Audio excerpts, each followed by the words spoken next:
building a portfolio and building the work and creating that work is already a challenging task. Building a portfolio of work as an artist is an exciting but also challenging task. So when you showcase your work, when you finally decide to put this work out there, your website should only do the job of letting your work shine. Welcome to Open Studio Podcast, space for lettering artists, illustrators, and creatives who are determined to thrive in their passion. I'm Martina Flor, and I've been through the ups and downs of building a successful creative business.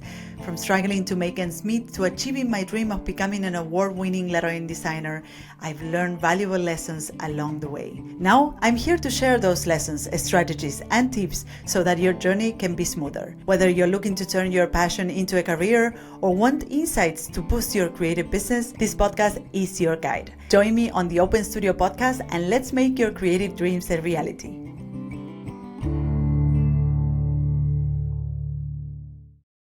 Hello and welcome back to another episode of Open Studio. I'm your host, Martina Flor, and today we are delving into a topic that is really important for any aspiring lettering artist or illustrator, which is building your portfolio. This is an exciting moment for every one of us, and it's also a challenging one. So we will discuss why many portfolios miss the mark and what you can do to make sure that your portfolio stands out. But before we dive in, I want to tell you that I prepared a resource for you, which is a portfolio checklist that you can download for free on martinaflor.com/portfolio checklist. It's a checklist that you can use to make sure that you have everything you need to have the perfect portfolio that is ready to showcase your work and let it shine. Now, let's get started. Let's begin by addressing the elephant in the room, which is why do so many portfolios fail to impress potential clients? Because to be perfectly honest, many of the portfolios you see out there don't really work. Don't really work because they don't allow the illustrator, the artist, the lettering artist that is behind it to make a living doing what they love. And these portfolios don't make their job of landing pay assignments, of attracting the right client. So if your portfolio doesn't effectively showcase your skills and expertise, clients won't know what you're capable of.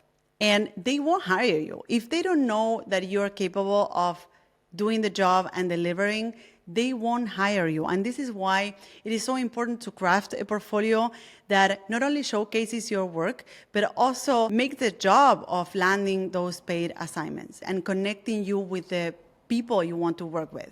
So here are the top 3 mistakes that you want to avoid when you craft your portfolio. Number 1 is getting too techy. One common mistake is getting lost in the technical aspects of website design. So many artists attempt to code their portfolios from scratch. So they put themselves the goal, or they set themselves the goal of not only developing a portfolio, which is already a huge goal, a huge project, but also they set themselves the goal of learning web design. And they find themselves overwhelmed and frustrated because their website is taking ages to be online. At the same time, they don't have time to continue developing their portfolio. So at the end of the day, the task of putting their portfolio online becomes a huge, overwhelming task when it should be a pretty simple one. Remember, the focus should be on your artwork, not on mastering web development. So you can already, there's a lot of platforms out there that you can already use. Platforms like Squarespace, Wix, they really offer user-friendly templates that allow you to create a professional portfolio without the need of coding. There's also a portfolio function inside the Adobe Creative Cloud that you can use if you are subscribed to the Adobe Creative Cloud. You can just go ahead and use it. So when thinking of creating your portfolio, don't overcomplicate it. Already building a portfolio of solid work, solid creative work, is already a big challenge. So don't overcomplicate it by on top of that, trying to create a website that is spectacular and is full of animations. Your website should only do the job of showcasing your work, who you are, what are the type of services that you offer, and should accomplish the goal of helping you connect with the people that you can better help with your work. So that was mistake number 1. Don't get too techie. Mistake number 2, which is related to mistake number 1. Don't try to reinvent the wheel. Your website should do the job of showcasing your artwork, and that's it. It should do the job of showcasing your artwork. Your artwork should shine, and it should do the job of allowing your ideal clients to navigate the website without a problem, without delay. So try to steer away from complex menus or animations which make your website really heavy. I recommend you to avoid complex layouts that are cluttered so that your clients don't have a hard time finding what they are there to find. Your website should be easy for you to create and to update, and easy for your clients to navigate. If the visitors to your website find themselves confused, it leads to what is called analysis paralysis, which means that because they need to analyze all of these different elements, your artwork together with the animations that are on the website, together with the complex menu bar, they will not take action.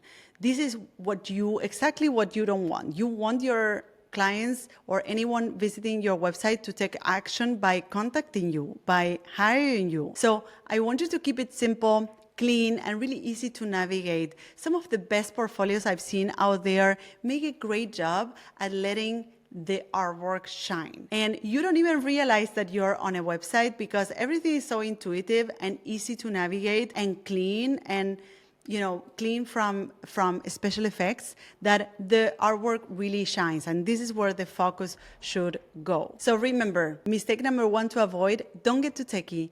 Mistake number 2 to avoid is don't reinvent the wheel.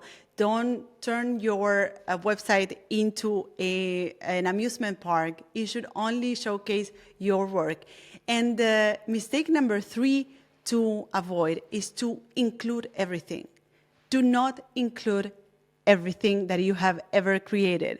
Resist the urge to include every little detail in your portfolio and every little project that you have created in the past. And I know that it's tempting to showcase every project because you look at different projects and you think like, oh, well, this can help me get this type of client and that can help me get that type of client. And I created this for someone that I really like, so I'm really attached to that piece of work. I know it can be really difficult to edit your work, but when it comes to showcasing your skills, less is often more.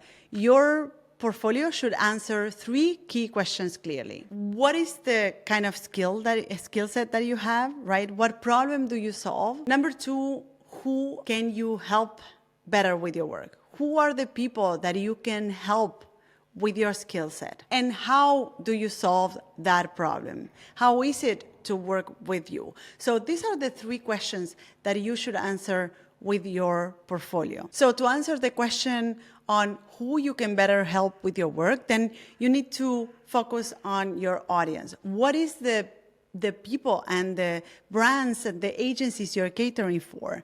Do you work primarily for agencies or for companies or for local businesses? You need to name them on your website. To answer the question of what your skill set is, you need to address that directly. Are you a lettering artist? Are you an illustrator? Are you a graphic designer, right? Name it. And lastly, to answer to the question of how do you solve a certain problem, you need to address that by saying, what your unique approach is. Do you create murals for office spaces? Do you create logotypes for brands and companies? What is the unique solution that you provide? Hey, real quick, you know that I don't run any ads on this podcast and I don't sell anything. The only ask I could ever have is that you help me spread the word. Let's empower more lettering artists, illustrators, and creatives to make a living with their skills, create beautiful work, and build a thriving business doing what they love. The key to making this happen is if you could take just a moment to rate, review, and share this podcast. It's as simple as a 10-second review or one tap of the thumb. Your support will mean the world to me, and more importantly, it could change the world for someone else.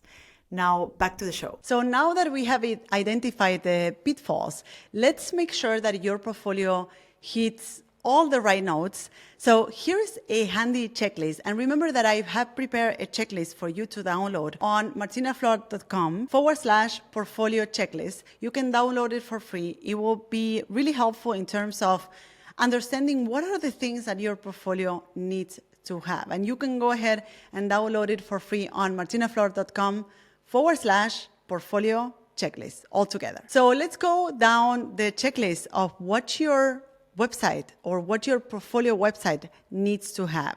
Number one, and the most obvious one, but we need to name it, is feature your best work.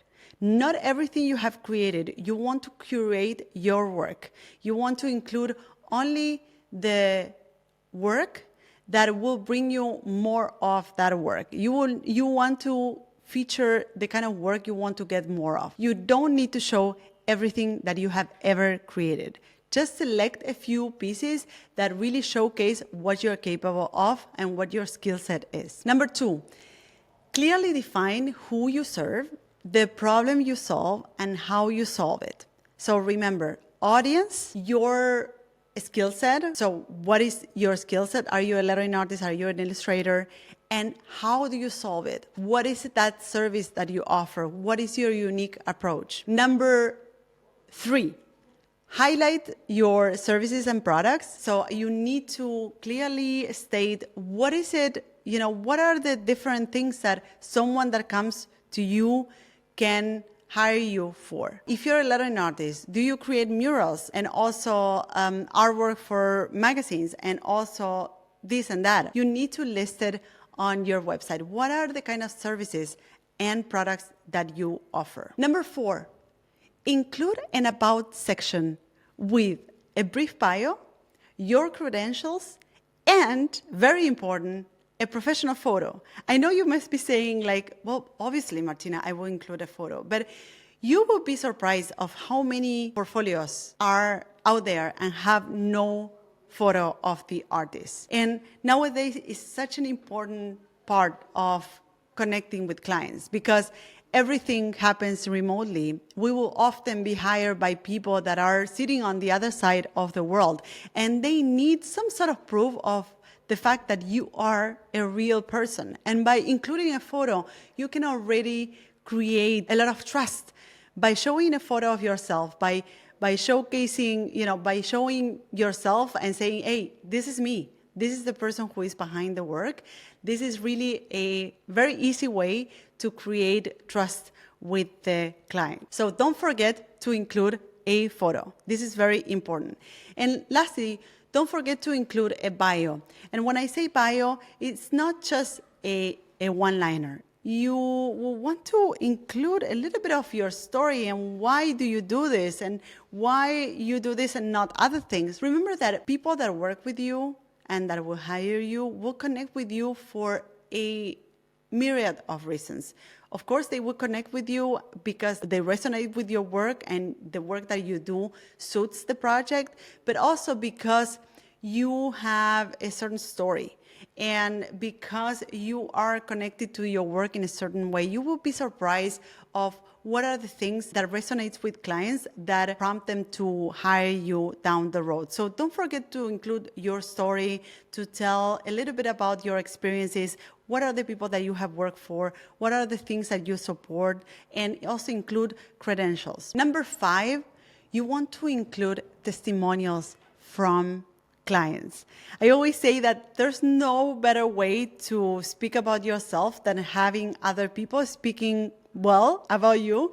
So make sure that you include testimonials of successful projects that you have done in the past. And if you have delivered a successful project for a client, they will be more than happy to give you a testimonial because they will be thrilled about the fact that you created a successful project for them, and they will be most of the people that I have ever reached out to, most of the clients or all of the clients that I have ever reached out to for a testimonial, they have gladly provided that. So make sure that first you keep asking for testimonials from clients, and second, that you include them in your portfolio.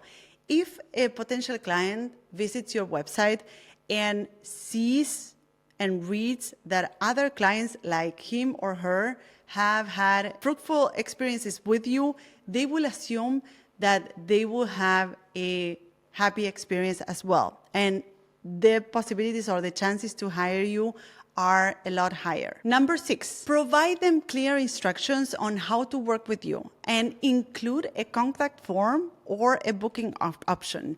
This is something that I miss in most of portfolios. So you go to a website, you visit the website, beautiful artwork, nice bio, nice profile picture of the artist. But when it comes to contacting them, you have to navigate the entire website. It's like hidden in the footer. The contact me button should be visible in several places of your website, preferably on the top right corner of the website. But you need to include clearly and visibly a way for people to contact you.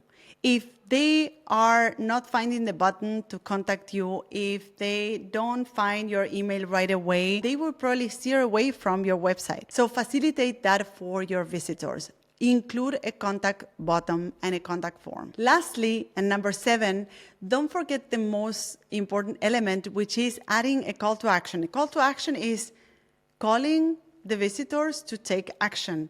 So you can do that by just adding to the button something like contact me or book a call with me or send me an email. That's all.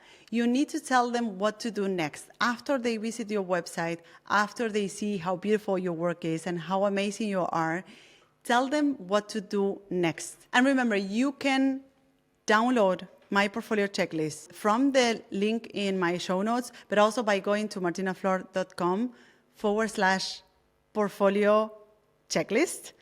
And you can download it for free and have all of the things that I've shared with you in one place and use it as a resource to create your own successful portfolio. Remember, building a portfolio and building the work and creating that work is already a challenging task. Building a portfolio of work as an artist is an exciting but also challenging task. So when you showcase your work, when you finally decide to put this work out there, your website should only do the job of letting your work shine. So for those that are just starting, don't overcomplicate it. Start by using website builders that are already available to you.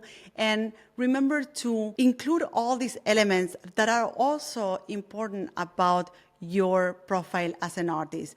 Remember that your capability to connect with your ideal clients is not only about showcasing the beautiful work that you do, but also who you are, your personality, the causes that you stand for, and also the people that you can help with your work, right? So don't forget to include any of these elements that we just mentioned in the checklist so that you can easily start monetizing your work and connect with the people you can better help with it. And remember that building a standout portfolio is really essential for any aspiring artist or illustrator. And by avoiding the common pitfalls that we mentioned in this episode and following the checklist, you will surely create a portfolio that really captivates people with your work and showcases your skills effectively. Thank you so much for tuning in today, and until the next episode of Open Studio. Bye-bye. So this is it. I hope you loved this episode. You can find me, the host of the show, on social networks at Martina Flor on Instagram, Twitter, and Facebook. If you have a question or comments, go to martinaflor.com/podcast, where you can see previous episodes, find show notes, and send voice memos with your comments and questions. You can also watch these episodes on YouTube. Just go to martinaflor.com/YouTube to find them. You can, of course, listen to all our episodes on your favorite podcast platform. If you loved this episode, subscribe to this podcast. And if you leave us a review, it will help others find us. Thank you all for listening, and see you in the next episode of Martina Flor's Open Studio. Bye-bye.